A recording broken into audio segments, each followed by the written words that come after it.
Good morning. My name's Stacy Dawson. I'm with the Washington County OSU Extension Office. I'm the Family Consumer Science Educator there.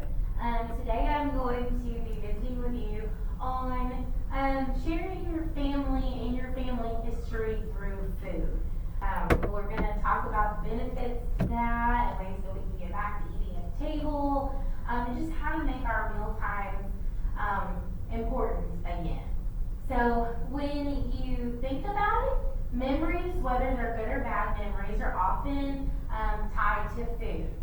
Sharing food with your children is a great opportunity to share those memories about your life and your family history, even the history of your area, the nation, and the world, and to create new memories for both you and them as you go. So just food is also a great memory tool, a great way to build those memories. It's more than just food. Food memories are more than taste, smell, color, or texture. They tend to be the strongest associative memory we have because it does involve all senses, so it is the strongest associative memory. As those memories are made, they combine with where you were at that time, what was happening, what was being said, how you felt, the colors, the smells, beyond food, everything that was going on at that time. So when you're there and you're using all those senses, it really puts you in the moment. And that's why sometimes when I am around chicken and dumplings or I see chicken and dumplings, smell them or whatever, I instantly think back to my grandmother. I can picture being at her table, I can picture everybody there.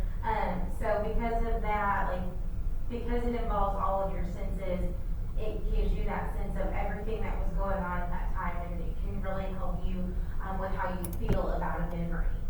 So we're going to talk about sharing our family through food. This is where we're going to talk a little bit about getting back to the table and sharing those family meals, because I think more often than not we're on the go and we don't sit down and share meals anymore like we used to. So the benefits of sharing family meals, it creates a stronger bond. Every family has its strengths. Eating together increases the family members' sense of belonging and provides a setting for discussion and can reinforce values that are important to the family. Regular family meals create a routine that helps children feel more secure. Something we talk about is whether they know it or not, whether you know it or not, kids like to have a routine. Stronger bonds make it easier to deal with problems that arise as well. Another thing is shared learning. Eating together is an opportunity to practice social skills, including table manners and conversation. Getting your children involved with the meal planning, meal prepping. They can help with planning the menu. They can help creating the grocery list, and they can even help you with the grocery shopping. My mom was always funny about us helping with the grocery shopping because she used to tell us she would end up with more in her cart than she intended because we were like, well, that looks good, that looks good, that looks good. She said, I looked down and I had more, not on the list than on the list, but those are things that we remember doing with my mom. They can also help in the kitchen with basic prep skills, so washing the fruit or the vegetables, doing just little tasks. The other thing is better communication. Mealtime conversations allow families to share daily happenings and get to know more about each other. So, knowing about your day. The time can also be spent planning activities and discussing family needs. So, you get back to talking, you put those tablets down, you put those phones down, and you're creating that conversation, and sometimes you get to know more about each other. You get to know about your kid's day, or you just know about your spouse's day, and those are things that when we're glued to our phone, we don't have those conversations. It gives you improved nutrition. A more balanced, nutritious meal is likely to be prepared when most or all of the family eats together. Shared meals can also save you money. So this is where we're going to talk about, so we talked about the benefits to it, so now we're going to talk about getting back to the table.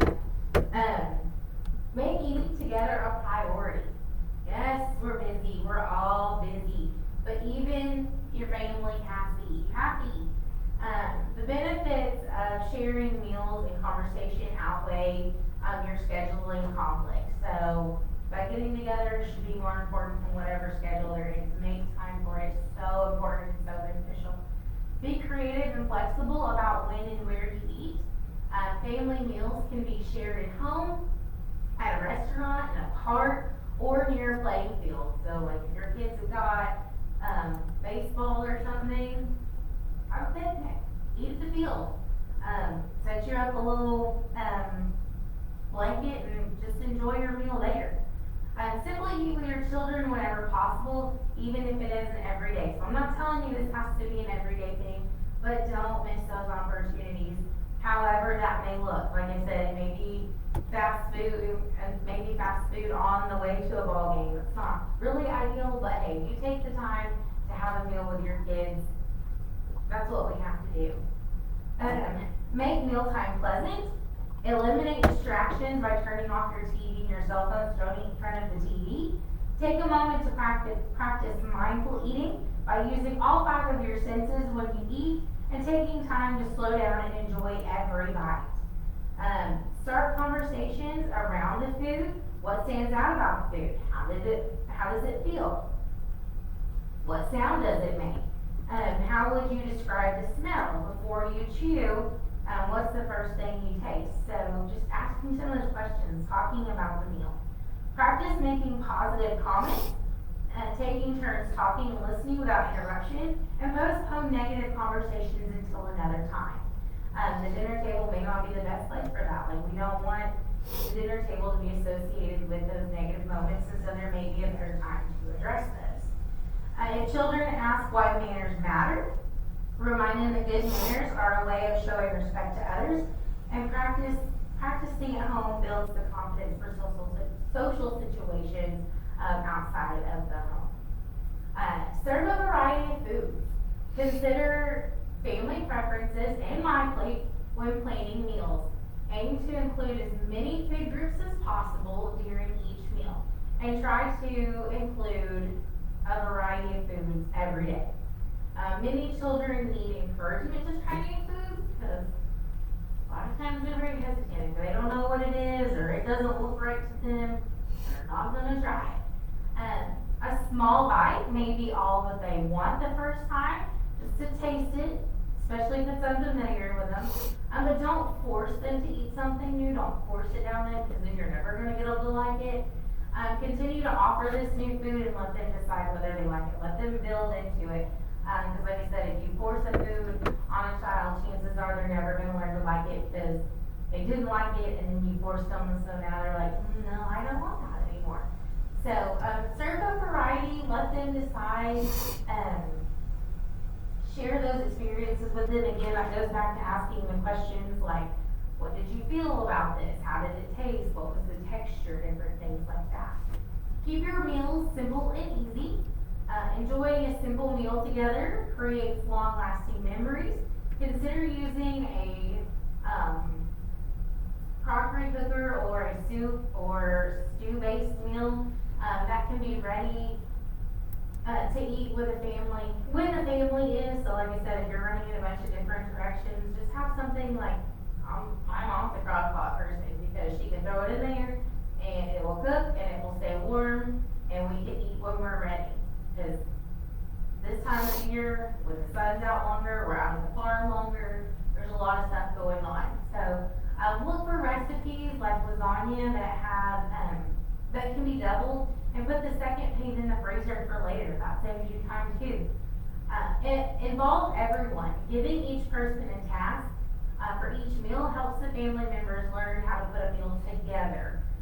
It also lets them practice lifetime skills and teamwork and cooperation. It also gives them a chance to build those food safety skills, those kitchen skills. But what we've also seen is that if you involve your children, if they're involved in the process, they're more likely and more willing to try it. They're more likely to eat something, whether they're unsure about it or not, because they were involved in the process. They got a say in it. So when you involve them, they're more likely to try it. Also create traditions. Reserve a special dinner plate to rotate between family members to celebrate a birthday, to celebrate a good grade on a test, or any other special occasion. And anything could be a special occasion. Maybe you hit a home run. Maybe your kid got all gold stars this week. Assigning a theme night, such as Taco Tuesday, may be another way to get your children excited for mealtime as well. So, find something that's unique to you. Like, for us, we have dinner every Saturday together. And right now we're creating those memories because my nephew is trying, baby food for the first time. And I'm just gonna tell you, carrots are not his favorite. But that's something I won't ever forget. The importance of a family meal. Children who often eat dinner with their families are more likely to have lower levels of stress, lower risk of substance abuse. There's 70% less risk for substance abuse, actually. Half as likely to try cigarettes, be daily cigarette smokers, or try marijuana. They're 1/3 less likely to try alcohol, and they're half as likely to get drunk monthly. So parents or guardians who are more engaged in their child's day-to-day life help establish the standards of behavior. They set a positive example for healthy behavior, and they're also much less likely to use drugs, drink, or smoke. So it's important. The family, having those family meals, bringing back the family meal, and sharing your family in those moments is so important. So, the next part we're going to talk about, we talked about sharing your family through food and sharing those family meals, is are you passing down your food heritage? Making memories. We all cherish memories, as memories are what connect us to each other, to our past, and to our future. We express our love for family in many ways, but the most universal way of giving back, giving thanks, or appreciating those people and those things in our lives is through food. Food is truly a love story. Love my food. It is a story that is unique to you, to your family, whether it is the recipes that you pass down from one generation to the next, memories you have of their favorite food. Like I said, mine is my grandma's chicken and dumplings. I love my mother, but my mother cannot do it. She cannot recreate that. So that is something that I just will always have with my grandmother.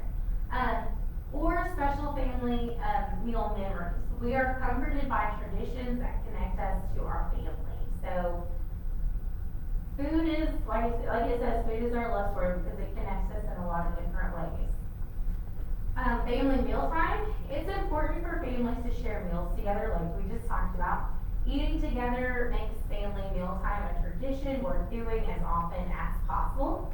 Family mealtimes have benefits, including fostering a sense of belonging and connectedness, providing routine and consistency, a sharing time for parents and kids, providing a chance to learn manners, social skills, and values, learning food preparation skills, and reducing the rates of unacceptable behaviors.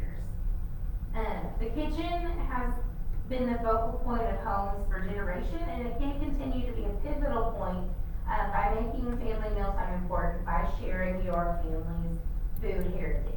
So here's I have a couple of slides on things that you can do to share your food heritage. So cooking and sharing while you cook with your children or grandchildren. So cook with them, but share those stories. Share why that meal is important. Share the origin of it. Share where it came from. Share those details of it and your memories that go along with it. Cooking and sharing with adopted children and grandchildren. So maybe they're not biologically yours, but they are a part of your family. And those are traditions that they can carry with them as well. Sharing the significance of heirloom china, silver, or other special dishes with your children and grandchildren. So I have a set of my grandmother's china, and it just means a lot to me to have that because I know the background, I know the story, and it's something that I will cherish. It's displayed in my house. It's something that I hope to continue to pass down. But sharing where those came from, maybe this was the dish used or used at their wedding or something like that. So those memories behind why we save those things, why we have those fancy dishes that nobody can use, because I never understood why you couldn't use the fancy china. Cooking and serving family favorites throughout the year. So like on our birthdays, we get our favorite meal. That is what Mom does for us. We get our favorite meal.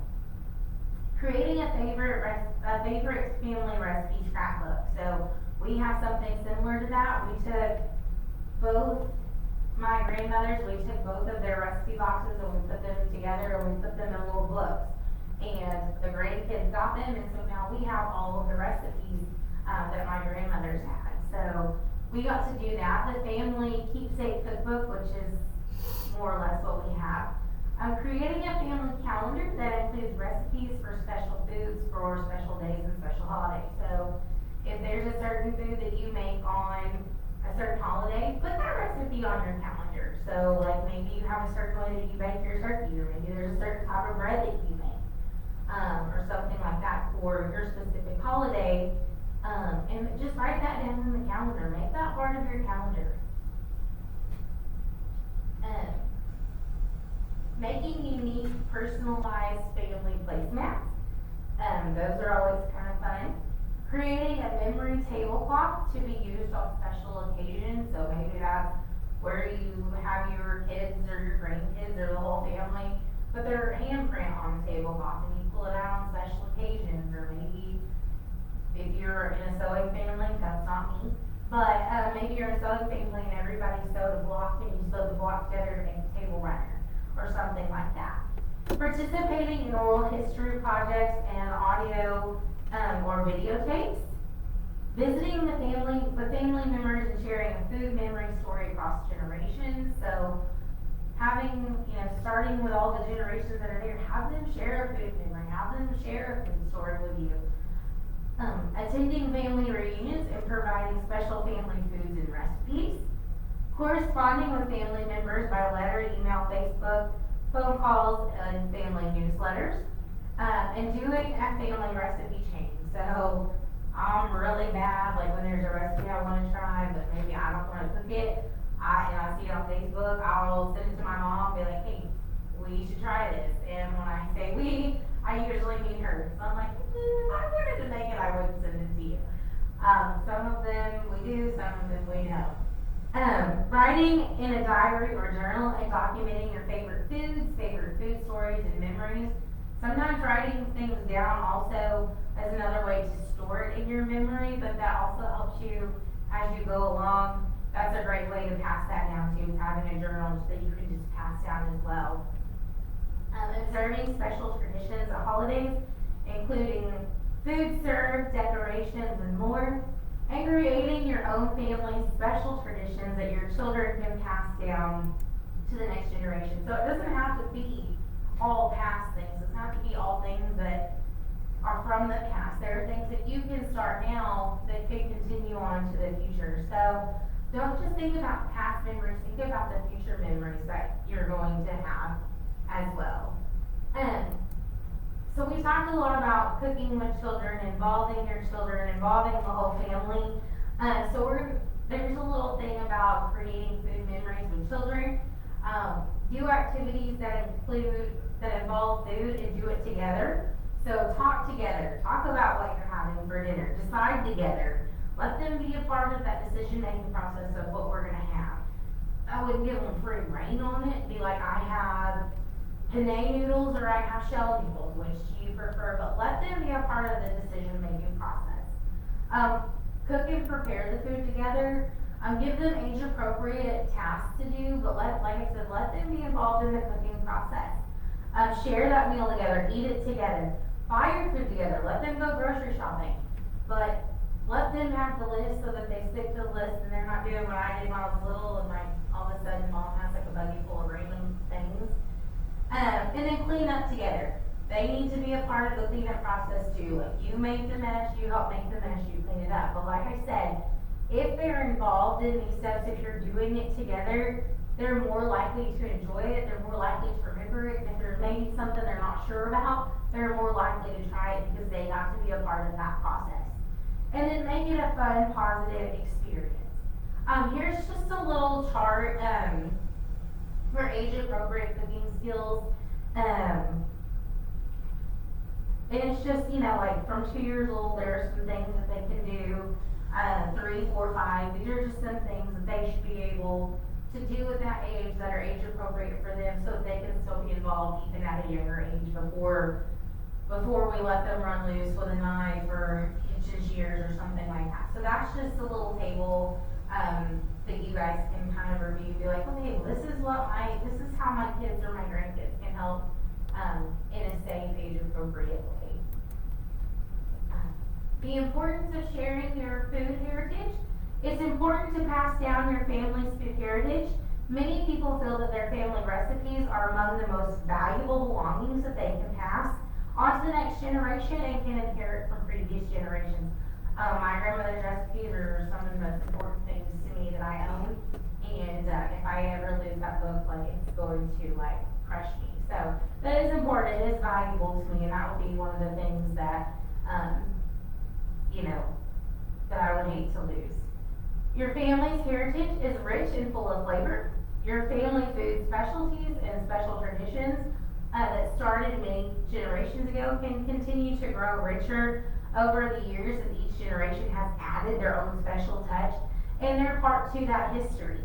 And sharing family recipes and traditions gives you a good window into your family's own unique and rich history. So food and memories, we've talked about it, they go hand in hand. Use food and food experiences to share memories and family history, create memories with children, and as a fun way to teach basic skills. As always, those are my resources. I hope this was beneficial to you. I hope you enjoyed this. And I hope that you learned some ways to share your family, to share food with your family, and the importance of sharing your history, your food history with your family. Thank you.